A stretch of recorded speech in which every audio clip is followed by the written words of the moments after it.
Hello and welcome back to more StephenPlays Magic Duels. So far we've taken out white, blue, black, and the red campaigns. Today we start on the final campaign and the final color of Magic the Gathering, green, which is Nissa Ravine. But before we do, I wanted to quickly apologize for 2 episodes ago on the second to last episode for the red story arc. I made a mistake. There was a part where I thought that I was double blocked. I thought the computer made a really huge error, and also in the process made me do a stupid attack. But that wasn't the case. You guys quickly pointed out that it wasn't a double block, even though it definitely looked like it. Whenever I replayed the footage, I see why I thought that. Generally in paper Magic, if you are going to double block, you stack the cards on top of each other like they were in that video. But that's not what happened, and I was mistaken, so thank you for pointing that out. However, that did urge me to do something that I haven't done up to this point. Magic Duels and a lot of the video game Magic games do a lot of things automated for you. There's a lot of other parts of Magic that the game kind of takes over for you, so you don't have to think about it. And we've had some of that on, but I decided to turn some of that off. Now, having played through 4 of the story arcs, you guys are familiar enough with the rules. I think now is a good time to show this off. But also, I think it's important because some of you, I've gotten comments, are going into paper Magic, and you need to know all of the rules. Not all of the rules when the computer is holding your hand. No, you need to know all of the rules. So I turned off assigned blockers automatically and some other things, and we're going to be taking care of those manually for this last story arc. Nissa Ravine. You are Nissa Ravine, a warrior of the Jiraga, a tribe of elves on Zendikar. In order to survive on such a wild plain, you must be tough and practical. However, you are uncannily attuned to nature. Elemental forces respond to your command, a gift some in your tribe fear. But before there was Nissa, there was younger Nissa. Personally, I prefer Nissa without the glowing eyes, but whatever. Okay, we're fighting Kratos, it looks like. You have recurring visions that leave you with the unshakable feeling that there's a darkness hunting you. In an attempt to protect your tribe from whatever is after you, you flee Jiraga territory. Not far outside the safety of the forest, you detect the unmistakable scent of vampires. Oh, vampires. So this is going to be a green versus black battle. Now, green is the last color, and we haven't really talked much about it, but you guys probably have some ideas about what green is about because we have fought it. Green generally is about growth. Green has a lot of mana acceleration, so they can get to, you know, more and more mana, higher cost cards sooner, and they make crazy big creatures, and I expect that's what we're going to be pushing for in Nissa's deck. Let's get started. Nissa versus Vampire Stalkers. So I've never played this deck. I'm not exactly sure what we're going to have. We have 4 land. We also have a Grazing Glade Heart, which is a 2/2 antelope, or 2/2 creature, and whenever a land enters the battlefield under our control, we gain 2 life. So if we have this out, starting on turn, 4, we can start gaining health every turn. We got a Wild Heart Invoker, which is a 4/3 creature. We can tap 8, which seems like a lot, but that's not a lot to green. Target creature gets +5/+5 and gains trample until the end of turn. We've also got a 4/4 Rhino creature. It can't be blocked by more than 1 creature. This is not the worst hand in the world, but I'm concerned because we don't have any creature plays until turn 3. And I guarantee you that the vampires are going to have a turn, or they're going to have a creature before turn 3. So this isn't terrible, but I think I would rather draw a new hand. All right, yeah, this is much better. So we got 2 forests, and we got a turn 2. This is a 2/3 creature. If Nissa's chosen would die, put it on the bottom of its owner's library instead. So that's nice. Then we have a reach creature, which is great because some of these vampires may be flying. So we have a 1/4 reach creature. We got our Wild Heart Invoker back. We have Nissa's Pilgrimage, which is a sorcery. Search your library for up to 2 basic forest cards, reveal those cards, and put 1 onto the battlefield tapped and the rest into your hand. That's great. That's like, hey, let's go get some mana, so that's good. Also, Spell Mastery. If there are 2 or more instant and or sorcery cards in your graveyard, search your library for up to 3 basic forest cards instead of 2. Well, that's nifty.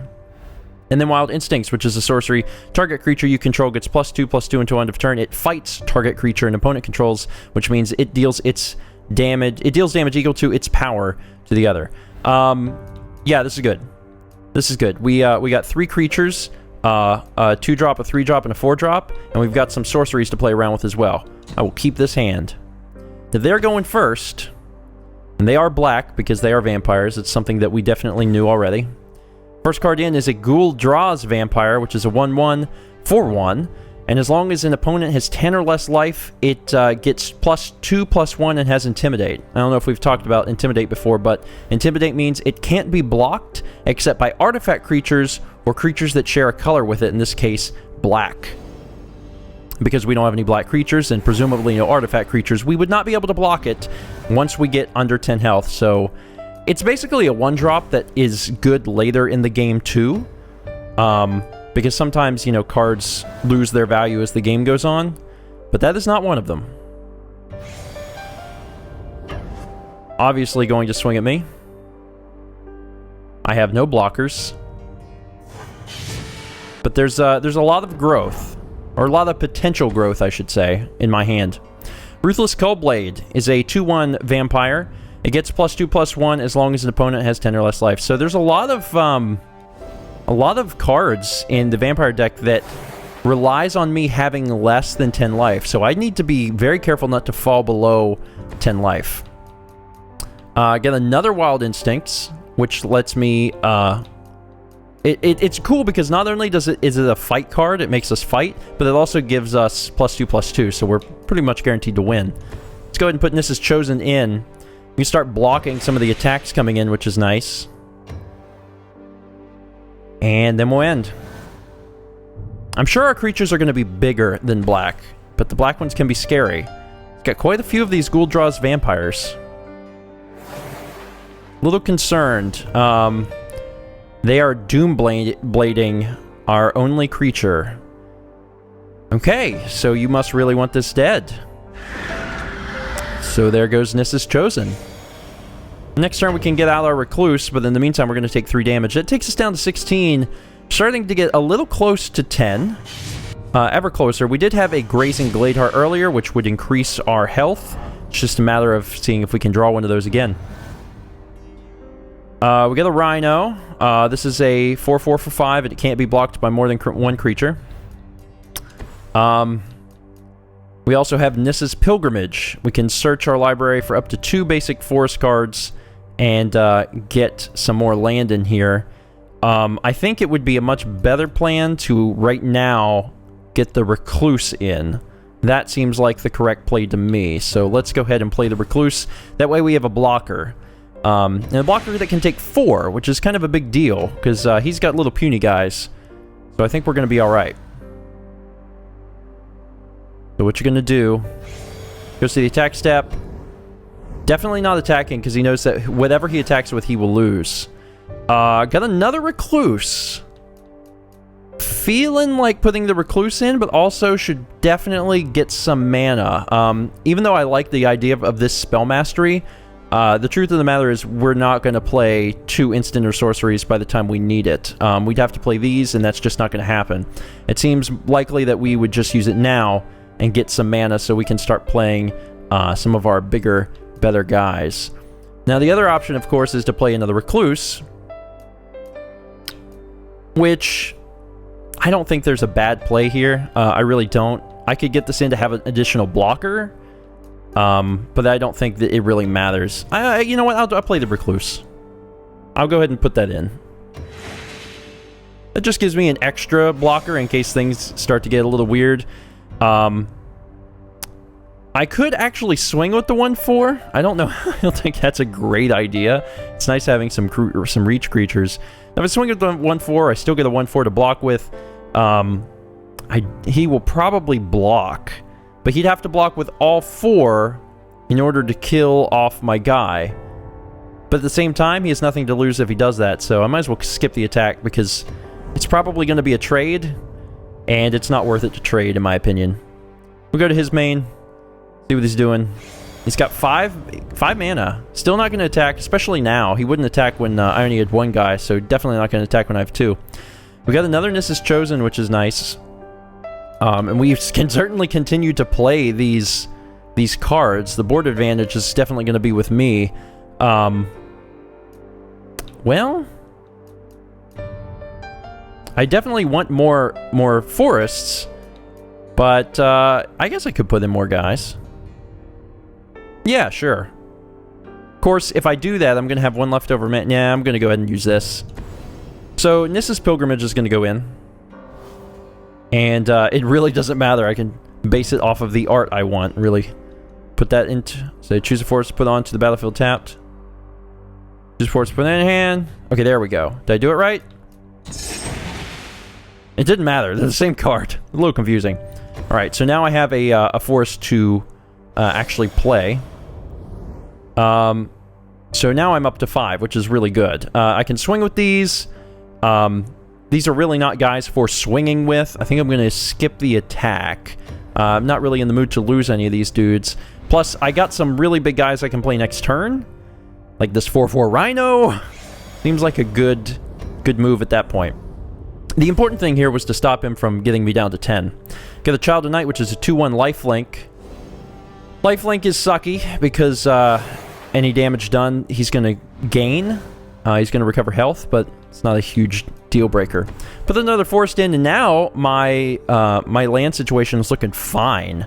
Everything is a-okay. So I could put in a Charging Rhino. I could also use Wild Instincts to start killing off some of these guys, which would not be bad either.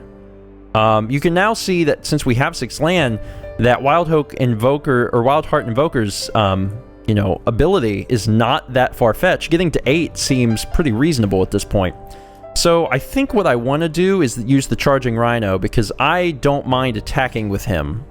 That actually seems fine. So I think I'm going to put the Charging Rhino in. So the Rhino goes in. I'm going to skip the attack for now. See how many land I have? I have 6.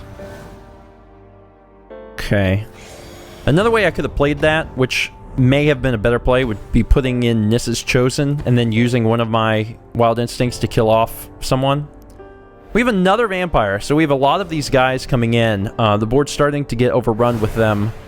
Don't know if we have a card for that. We have another Nissa's Chosen. We didn't get a land drop. But this would give us a chance to use the plan from last time. Target creature you control, blah, blah, blah. And we could also put this in. Well, it's just a matter of what we want to do. Wild Instincts. We could basically just do 6 free damage. The other thing is I don't really want to... You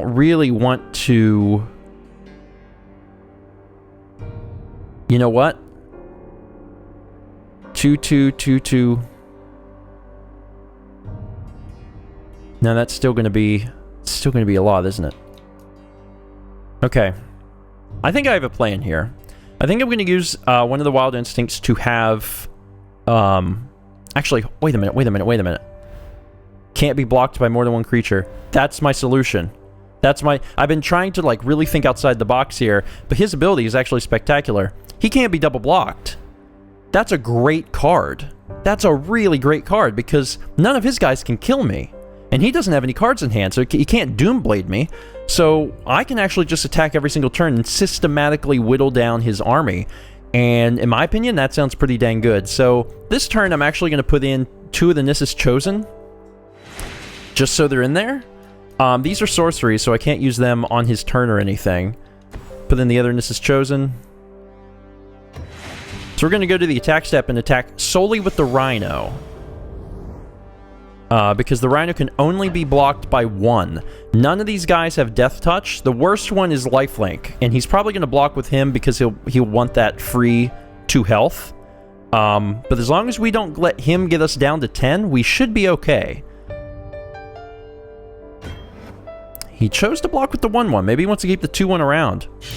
So they deal damage. Everything is fine. And we go to my end. See what he's going to do. He's got a ton of land. He's got 7. Not going to attack. But he is going to play a Pulse Tracker. It's a 1/1 vampire. Whenever Pulse Tracker attacks, each opponent loses 1 life. So if it's chosen as an attacker, I lose a life. Now, of course, if he does that, he's immediately going to lose it because we have so many other guys. There is our Grazing Gladeheart, so that's kind of nice to see. We can throw that in. Now, anytime we put a land in, we're going to get 2 free life, which is not bad. Okay, it's urging us to attack with Nissa's Chosen as well. Yeah, I mean, yeah, they can double block these guys. They can't double block, like, it really depends how long I want this to take, because if I keep swinging with just the one guy, I mean, I can actually... he has to keep blocking just one. So that's actually pretty sweet. I actually kind of like that. I think I'm just going to do that. I think I'm just going to keep this crazy army over here. That may be unnecessary, and probably is. But here's kind of what I'm thinking. He can only block one at a time. So, he's just going to continually lose a guy, because none of his guys are big enough to take that guy down. Then, when I get to 8 land, I can throw in the Wild Heart Invoker and start using his ability to pump up the Rhino to do trample damage. And then the fight's just going to be over. It's actually pretty fantastic. So I put this in, I get 2 life. So I get to go up to 18, that's nice. So we're going to go ahead and get the Invoker in. And I have 7 lands, so next turn, once I have 8, I can give his ability to my Rhino.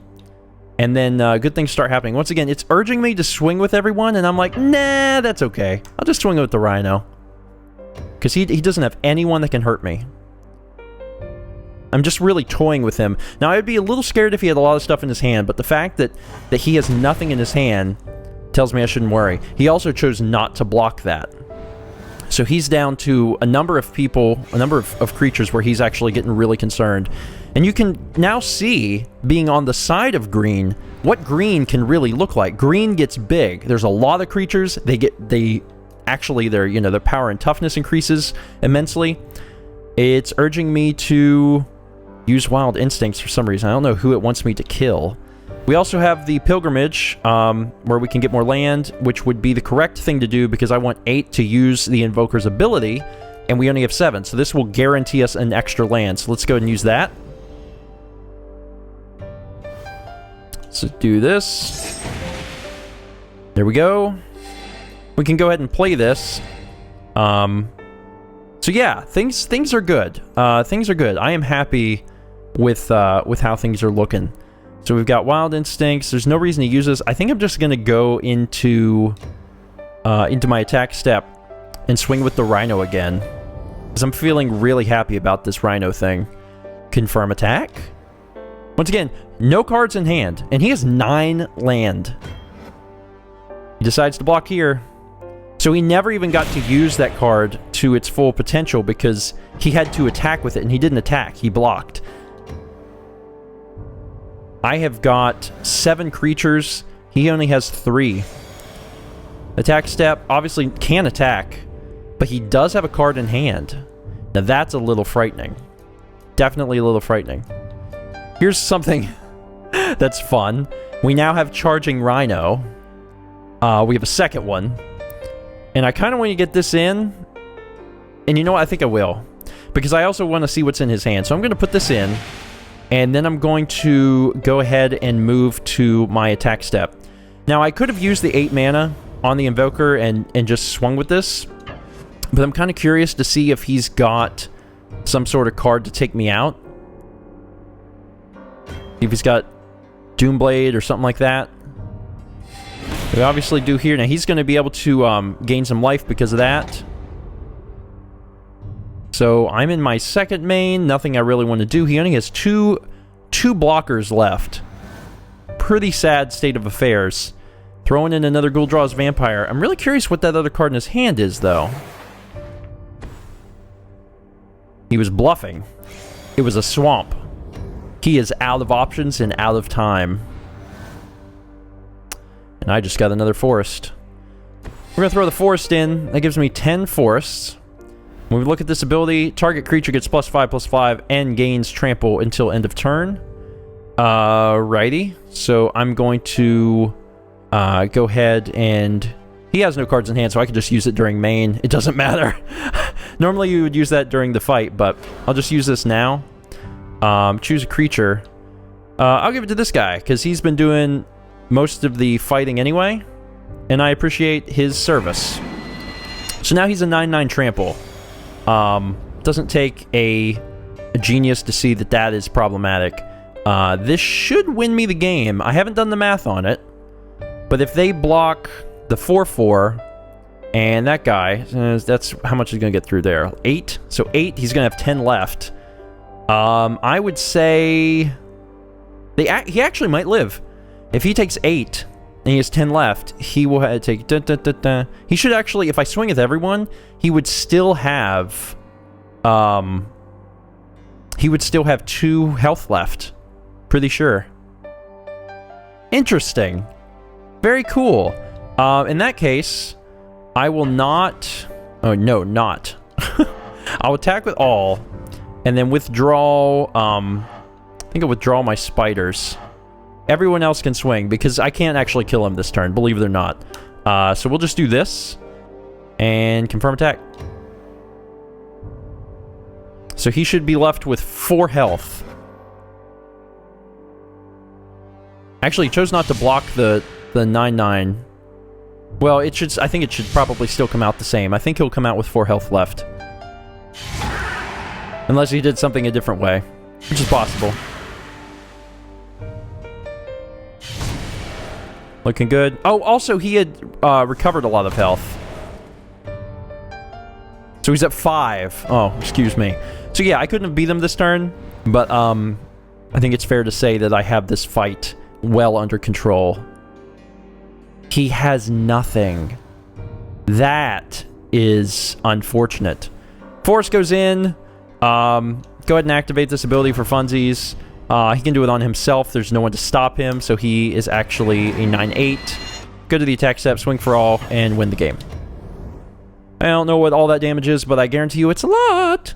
But that's green's thing, and green likes to do that. Green likes to grow up big and strong. There are creatures in green that cost 10, you know, to play. And they're big creatures, you know. There's 10/10s and things like that.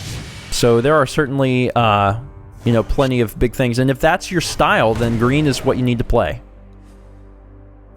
And finally, hitting him hard, putting him into -18. I believe that's the most damage we've done to someone to finish a match so far.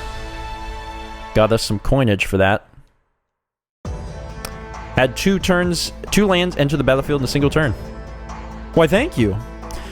Though you repressed your elemental powers around the Jiraga, now you let them flow.